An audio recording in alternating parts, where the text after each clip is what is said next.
محمد يا رب صل عليه وسلم. السلام عليكم ورحمة الله وبركاته. ഇമാം ബുഖാരി ഉൾപ്പെടെ ഒരുപാട് മുഹദ്ദിസുകൾ റിപ്പോർട്ട് ചെയ്യപ്പെട്ട ഒരു സംഭവം നബി സല്ലല്ലാഹു അലൈഹി വസല്ലം തങ്ങൾ പറയുകയാണ്, ബനൂ ഇസ്രായേലിൽപ്പെട്ട ഒരാൾ മറ്റൊരാളോട് ഒരല്പം കാശ് കടം വാങ്ങി, 1000 ദീനാർ.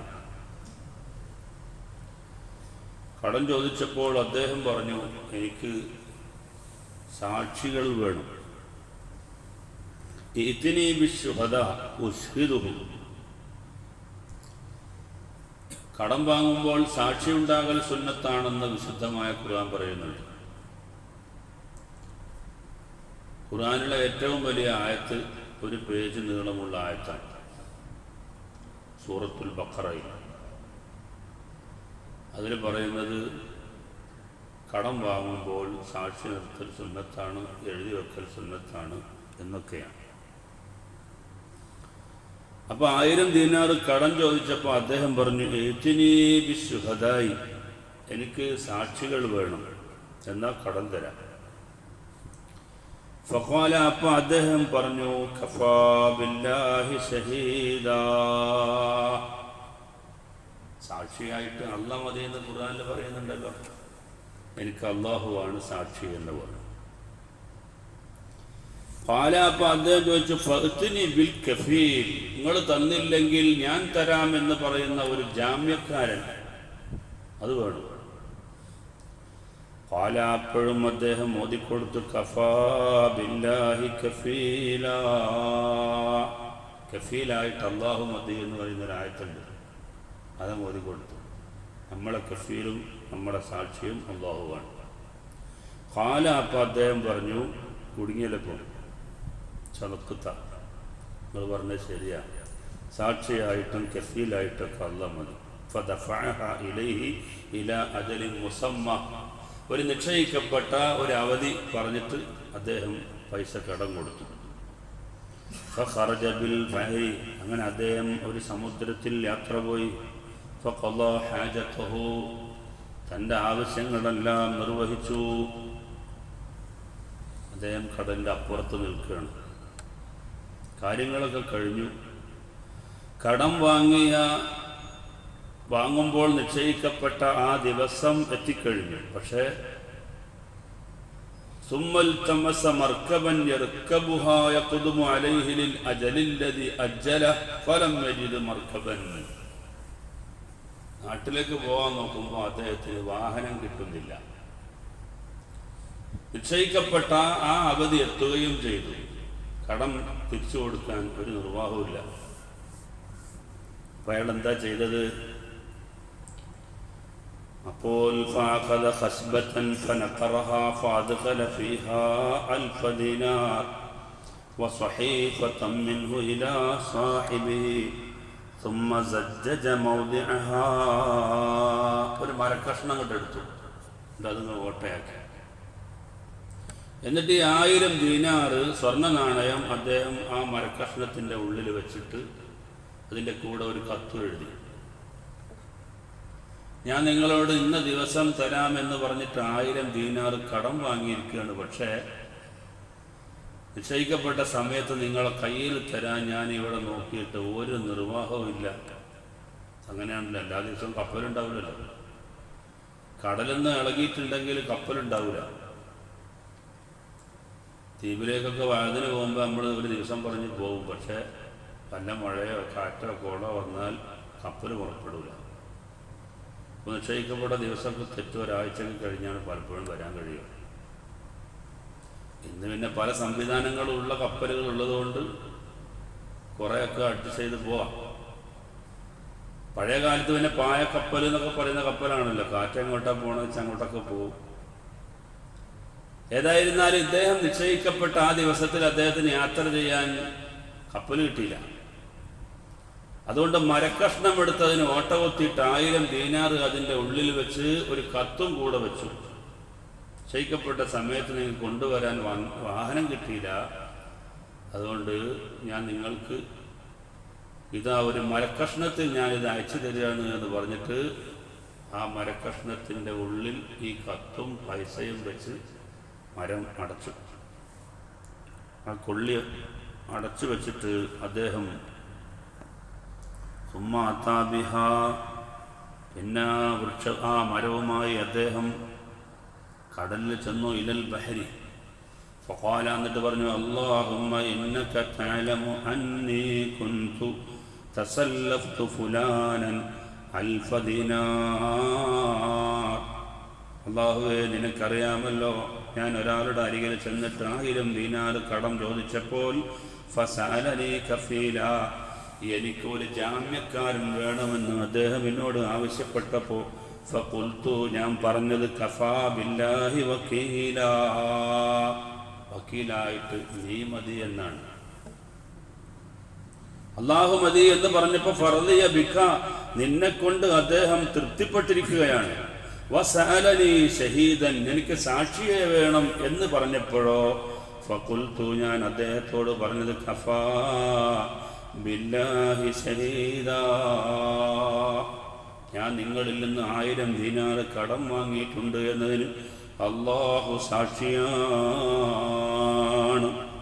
ഇത് ഞാൻ ഓതിക്കൊടുത്തപ്പോൾ ഫറദിയ ബിക, അപ്പോഴും നിന്നെ കൊണ്ട് തൃപ്തിപ്പെട്ടു. വ ഇന്നി ജഹത്തു അൻ നജിദ മർകബൻ നബഅസു ഇലൈഹി അല്ലദീ ലഹു ഫലം അഖ്ദിർ വ ഇന്നി അസ്തൗദിഉകഹാ. ഇന്നിപ്പോ ആ കടം വാങ്ങിയ ദിവസം എത്തിയിരിക്കുകയാണ്, നിന്നിലേക്ക് അയക്കാൻ ഒരു നിർവാഹമില്ല. അതുകൊണ്ട് ഞാൻ ഇതാ ഇങ്ങനെയൊക്കെ ചെയ്തിട്ട് ഈ പൈസ അദ്ദേഹത്തെ എത്തിച്ചു കൊടുക്കാൻ നിന്നെ ഏൽപ്പിക്കുന്നു എന്ന് പറഞ്ഞിട്ട് ഫറമാ ബിഹാ ഫിൽ ബഹർ, സമുദ്രത്തിലേക്ക് അയാൾ ആ മരക്കഷ്ണം എറിഞ്ഞു കൊടുത്തു. എന്നിട്ട് അദ്ദേഹം തിരിഞ്ഞു പോന്നു. വഹുവ ഫീ ദാലിക, ഈ കാര്യം അദ്ദേഹം ചെയ്തതോടൊപ്പം തന്നെ യൽതമിസ് മർകബൻ യഖ്റുജു ഇലാ ബലദിഹി, നാട്ടിലേക്ക് എപ്പോഴൊരു വാഹനം കിട്ടിയാലും ആദ്യത്തെ വാഹനത്തിൽ യാത്ര പോകണമെന്ന ഉദ്ദേശത്തിലാണ് അതിങ്ങനെ തേടിക്കൊണ്ടിരിക്കുകയാണ്. കാരണം ഇതവിടെ എത്തുന്ന ഉറപ്പൊന്നുമില്ലല്ലോ. فخرج الذي كان أسلفه ينظر لعل مركبا قد جاء بماله, കടം കൊടുത്ത ആളുണ്ടല്ലോ, ഡേറ്റ് എത്തിയപ്പോൾ അയാൾ കടൽപ്പുറത്ത് വന്ന് നിൽക്കുകയാണ്. ഇപ്പോൾ വരും നമ്മുടെ ചങ്ങായി എന്ന് പറഞ്ഞിട്ട് ഞാൻ നിൽക്കുകയാണ്. അപ്പോഴോ ആ സമയത്ത് ഫഇദാ ബിൽ ഖസബത്തില്ലതീ ഫിഹൽ മാൽ ഫഅഖദഹാ ലിഅഹ്ലിഹി ഹതബാ. കുറേ നേരം ഇങ്ങനെ കാത്തു നിന്നപ്പോൾ ഒരു മരമുണ്ട് ഇങ്ങനെ ഒഴുകി വരുന്നു. അപ്പോൾ അദ്ദേഹം വിചാരിച്ചു, ഏതായാലും ഇപ്പം ആളെയും കിട്ടിയില്ല പൈസയും കിട്ടിയില്ല, തൽക്കാലം പോയി വിറക് കൊണ്ടുപോകാമെന്ന് വിചാരിച്ചിട്ട് ഈ മരക്കഷ്ണം എടുത്തിട്ട് വീട്ടിൽ കൊണ്ടുപോയി. ഒരു വിറകെങ്കിലും കിട്ടിയല്ലോ, അതും വലിയ കയറ് എന്ന് വിചാരിച്ച് അദ്ദേഹം ആ മരക്കഷ്ണം എടുത്തിട്ട് വീട്ടിലേക്ക് കൊണ്ടുപോയി. അങ്ങനെ ഫലമ്മാ നശറഹ, അദ്ദേഹം ആ മരം കൊത്തിയിട്ട് വിറകാക്കി കൊണ്ടിരിക്കുമ്പോൾ വജദൽ മാല വസ്സഹീഫ, ഒരു പൊതിയുണ്ട്, ഒരു കത്തുണ്ട്. കത്തെടുത്ത് വായിച്ചപ്പോൾ പറഞ്ഞു, നിങ്ങളോട് വാങ്ങിയ കടം തരാൻ വേണ്ടിയിട്ട് ഒരുപാട് ഞാൻ ഉത്സാഹിച്ചു, പക്ഷേ എത്തിയില്ല. അവസാനം ഞാൻ ചെയ്ത പണിയാണിത്, ഇതിനോടൊപ്പം ദീനാറും വെക്കുന്നുണ്ട് എന്ന് പറഞ്ഞുകൊണ്ട് ഒരു എഴുത്ത്. പൊതിയെടുത്ത് നോക്കുമ്പോൾ അദ്ദേഹത്തിൻ്റെ 1000 ദീനാർ. നബി സല്ലല്ലാഹു അലൈഹി വസല്ലം തങ്ങളാണ് ഈ സംഭവം വിവരിക്കുന്നത്. ഇമാം ബുഖാരി ഉൾപ്പെടെ ഈ ഹദീസ് റിപ്പോർട്ട് ചെയ്തിട്ടുണ്ട്. അങ്ങനെ അദ്ദേഹം അത് കിട്ടി വളരെ സന്തോഷപൂർവ്വം അത് സ്വീകരിച്ചു. ഫഖാല, പിന്നെ പറയാണ്, വല്ലാഹി മാ സിൽതു ജാഹിദൻ ഫീ തലബി മർകബിൻ ലിഅതീക ബിമാലിക സുമ്മ ഖദിമല്ലദീ കാന അസ്ലഫഹു. കുറച്ച് ദിവസം കഴിഞ്ഞപ്പോൾ കടം കൊടുത്ത ആള് അദ്ദേഹത്തിന്റെ അരികിൽ വരുന്നു. ഫഅതാ ബി അൽഫി ദീനാരിൻ, അയാളുണ്ട് പിന്നെ ഒരു 1000 ദീനാർ ഇദ്ദേഹത്തിന് കൊടുത്തു. ഈ കഥയൊന്നും അദ്ദേഹത്തിന് അറിയില്ലല്ലോ. ഫഖാല, അപ്പോൾ അദ്ദേഹം പറഞ്ഞു, വല്ലാഹി മാ സിൽതു ജാഹിദൻ ഫീ തലബി മർകബിൻ ലിഅതീക ബിമാലിക, അയാൾ വലിയ വിഷമത്തിലാണ്.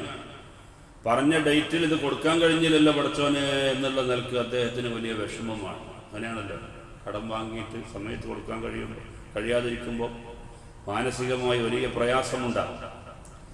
അപ്പോൾ മാസിൽത്തു ജാഹിദം ഫി ത്വലബി മർക്കബില്ലി ആതീക ബി മാലിക, നിങ്ങളുടെ സ്വത്ത് നിങ്ങളുടെ സമയത്ത് തന്നെ തരണമെന്ന് വിചാരിച്ച് ഞാൻ വല്ലാതെ പരിശ്രമിച്ചു. പക്ഷേ ഫമാ വജദ്തു മർക്കബൻ ഖബലല്ലദീ അതൈതു ഫീഹി, ഞാൻ ഇപ്പോൾ വന്ന ഈ സമയത്തിന് മുമ്പ് എനിക്ക് അത് നിങ്ങളുടെ കയ്യിൽ കൊണ്ടുതരാൻ കഴിഞ്ഞില്ല. കാലാപ കടം കൊടുത്ത ആൾ ചോദിച്ചു, ഹൽ കുൻത ബഅസ്ത ഇലയ്യ ബിശൈഇൻ, നിങ്ങൾ ഇതിനു മുമ്പ് എനിക്ക് വല്ലതും പറഞ്ഞു വിട്ടിരുന്നോ എന്ന് ചോദിച്ചു. കാല അപ്പോൾ പറഞ്ഞു, ഉഖ്ബിറുക അന്നീ ലം അജിദ് മർക്കബൻ ഖബലല്ലദീ ജീതു ഫീഹി, ഞാൻ നിങ്ങളോട് പറഞ്ഞില്ലയോ വരുന്നതിന് മുമ്പ്, ഞാൻ ഇപ്പോൾ എത്തുന്നതിന് മുമ്പ് പല ആവർത്തി ശ്രമിച്ചിട്ടും എനിക്ക് നിങ്ങളുടെ അരികിലെത്താൻ കഴിഞ്ഞില്ലെന്ന് ഞാൻ നിങ്ങളോട് പറഞ്ഞില്ലേ. കാലാപ്പ കടം കൊടുത്താൾ പറഞ്ഞു, ഫഇന്നല്ലാഹ ഖദ് അദ്ദാ അൻകല്ലദീ ബഅസ്ത ഫിൽ ഖശബാ, എന്നാൽ നിങ്ങളൊരു മരക്കഷ്ണത്തിനായിട്ട് 1000 ദീനാറ് കടലിൽ എറിഞ്ഞിട്ട് അള്ളാഹുവിനെ ഏൽപ്പിച്ച ആ ഒരു രംഗങ്ങൾ ഓർക്കുന്നില്ലേ, അത് എനിക്ക് കിട്ടിയിട്ടുണ്ട് എന്ന് പറഞ്ഞു. എന്നിട്ട് ഈ 1000 ഇപ്പോൾ കൊടുത്ത 1000 ഉണ്ടല്ലോ, രണ്ടാമത് കൊടുത്ത അത് അദ്ദേഹത്തിന് തിരിച്ചു കൊടുത്തു. ഫൻസറഫ ബിൽ അൽഫി അദ്ദീനാരി റാഷിദ, അദ്ദേഹത്തിന് വളരെയേറെ സന്തോഷമായി. അപ്പൊ ഇതിൽ നിന്ന് നമുക്ക് പഠിക്കാനുള്ള പാഠം എന്താ? അള്ളാഹുവിനെ ഒരാൾ കഫീലാക്കിയാൽ, അള്ളാഹുവിനെ സാക്ഷിയാക്കിയാൽ, അള്ളാഹുവിൽ ഒരാൾ തവക്കുലാക്കിയാൽ അള്ളാഹു തആല കാര്യം ഭംഗിയായി നിർവഹിച്ചു കൊടുക്കുന്നതാണ്. കടം വാങ്ങിയാൽ ജാഗ്രത വേണം, നിശ്ചയിക്കപ്പെട്ട സമയത്ത് തിരിച്ചു കൊടുക്കാൻ നാം വളരെ ഉത്സാഹിക്കണം. അള്ളാഹുവിനെ നാം വക്കീലാക്കിയാൽ അള്ളാഹു തആല ആ കാര്യം ഭംഗിയായി നിർവഹിക്കും. മഹാനായ ഉമർ ഇബ്നുൽ ഖത്താബ് റളിയല്ലാഹു അൻഹുവിന്റെ ഭരണകാലത്ത് യുദ്ധത്തിന് പോകുമ്പോൾ അദ്ദേഹത്തിൻ്റെ ഭാര്യ ഗർഭിണിയായിരുന്നു. അപ്പോൾ പറഞ്ഞു, പടച്ചോനെ എൻ്റെ ഭാര്യ ഗർഭിണിയാണ്, അതുകൊണ്ട് എൻ്റെ കുട്ടിയെ നീ കാത്തോളണേ റബ്ബേ എന്ന് പറഞ്ഞിട്ട് അള്ളാഹുവിൽ ഭരമേൽപ്പിച്ച് അയാൾ യുദ്ധത്തിന് പോയില്ല. പക്ഷേ പ്രസവം കഴിഞ്ഞപ്പോൾ അദ്ദേഹം യുദ്ധം കഴിഞ്ഞ് തിരിച്ചു വന്നപ്പോഴേക്ക് ഭാര്യ മരിച്ചു എന്ന വാർത്തയാണ് കേൾക്കുന്നത്. അങ്ങനെ അയാൾ വലിയ വിഷമത്തോട് സിയാർത്ത് ചെയ്യാൻ പോവുക ഖബറിൽ. അയാളിങ്ങനെ മനസ്സിൽ വിചാരിക്കുന്നുണ്ട്, അള്ളാഹുവിനെയൊക്കെ കേൾപ്പിച്ചാണ് ഞാൻ യുദ്ധത്തിന് പോയത്, പക്ഷെ വന്നപ്പോഴേക്ക് ഭാര്യ മരണപ്പെട്ടു. അപ്പോൾ ഖബറിൽ നിന്ന് ഒരു കരച്ചിൽ കേൾക്കുന്നു, ഒരു കുട്ടിയുടെ കരച്ചിൽ. അപ്പോൾ ഖബർ മാന്തിയപ്പോൾ പ്രസവിക്കപ്പെട്ട ഉടനെ മരണപ്പെട്ടതാണ് ഈ പെണ്ണ്, പക്ഷെ കുട്ടിക്ക് ജീവനുണ്ട്. ആ കുട്ടിയെ അദ്ദേഹം ഖബറിൽ നിന്ന് എടുത്തു. ഉടനെ ഒരു ശബ്ദം കേൾക്കുന്നു, നിങ്ങൾ യുദ്ധത്തിന് പോയപ്പോൾ കുട്ടിയുടെ കാര്യം പറഞ്ഞാണ് ഏൽപ്പിച്ചു പോയത്, ഭാര്യയുടെ കാര്യങ്ങൾ ഏൽപ്പിച്ചില്ല, അതുകൊണ്ട് കുട്ടിയെ നിങ്ങൾക്ക് തിരിച്ചു തന്നിരിക്കുന്നു. ഈ കുട്ടിയെ എടുത്തിട്ട് ഉമർ ഇബ്നുൽ ഖത്താബ് റളിയല്ലാഹുവിന്റെ അരികിൽ ചെന്നപ്പോൾ ഉമർ ഇബ്നുൽ ഖത്താബ് റളിയല്ലാഹു അൻഹു പറഞ്ഞു, കാക്ക കുഞ്ഞ് പോലത്തെ ഒരു കുഞ്ഞ് എന്ന് പറഞ്ഞാൽ കാക്കയും കറുത്തിട്ടാണ് കുഞ്ഞും കറുത്തിട്ടാണ്. ഇതുപോലെ ആ മരണപ്പെട്ടു പോയ വാപ്പാന്റെ അതേ മുഖം വായിക്കാൻ പറ്റിയ ഒരു കുഞ്ഞ്. അപ്പൊ നമ്മൾ എന്തൊരു കാര്യം ഒരു യാത്രക്ക് പോകുമ്പോൾ അല്ലെങ്കിൽ ഒരു കാര്യം ചെയ്യുമ്പോൾ അത് അള്ളാഹുവിൽ തവക്കുലാക്കിയിട്ട് അത് ചെയ്താൽ, നല്ല മനസ്സുറപ്പുള്ള ഒരു വ്യക്തിയാണെങ്കിൽ അള്ളാഹു തആല അവൻ്റെ ആ ഭരമേൽപ്പിച്ച ആ കാര്യം ഭംഗിയായി നിർവഹിച്ചു കൊടുക്കുമെന്നാണ് ഈ ഹദീസിലൂടെ നമുക്ക് പഠിക്കാനുള്ള പാഠം. അള്ളാഹു സുബ്ഹാനഹു വ തആല നമുക്കെല്ലാവർക്കും നല്ല തവക്കുൽ നൽകി അനുഗ്രഹിക്കുമാറാവട്ടെ. റഹ്മത്തുർ റഹീമായ റബ്ബേ, ഞങ്ങളുടെ ജീവിതത്തിൽ വന്നുപോയ എല്ലാ പാപങ്ങളും നീ പൊറുക്കണേ റഹ്മാനെ. അല്ലാഹുവേ, ഞങ്ങളുടെ എല്ലാ തെറ്റുകുറ്റങ്ങളും ഞങ്ങൾക്ക് നീ മാപ്പാക്കണേ റഹ്മാനെ. ഞങ്ങളുടെ ഈ